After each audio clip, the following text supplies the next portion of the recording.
அழகான தென்னிந்திய கிராமத்தில் ஒரு இனிய காலை தொடங்கியது. சின்ன சின்ன வீடுகள், தென்னை மரங்கள், கோவில் மணி ஓசை, குழந்தைகள் சந்தோஷமாக விளையாடிக் கொண்டிருந்தார்கள். திடீரென்று வானம் கருமையாகி காற்று பலமாக வீசியது. மரங்கள் ஆடியது. மக்கள் எல்லோரும் கவலைப்படத் தொடங்கினார்கள்.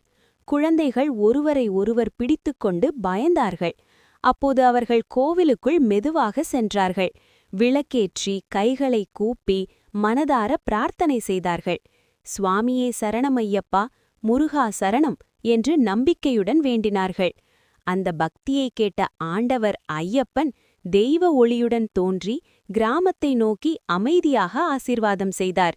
அதே நேரத்தில் வீரமிகு முருகன் தன் மயிலுடன் ஒளி வீசும் வேலுடன் வந்து பாதுகாப்பாக நின்றார். ஐயப்பன் கரம் உயர்த்தி அருளினார். முருகன் வேலால் ஆபத்தை விரட்டினார். கருமை மறைந்து காற்று அமைதியாகி ஒளி மீண்டும் பரவியது. கிராமம் மீண்டும் சந்தோஷமாக மாறியது. குழந்தைகள் ஓடி விளையாடினார்கள். மக்கள் அனைவரும் நன்றி ஐயப்பா, நன்றி முருகா என்று கூறினார்கள். நம்பிக்கையும் பக்தியும் இருந்தால் கடவுள் எப்போதும் நம்மை காப்பார்.